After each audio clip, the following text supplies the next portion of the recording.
எல்லாருக்கும் வணக்கம்.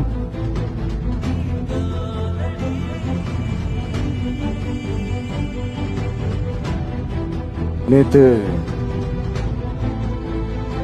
குஜராத்தில் ஒரு மிகப்பெரிய ரொம்ப சோகமான ஒரு இன்சிடென்ட், ஒரு ஆக்சிடென்ட் ஒன்று நடந்தது.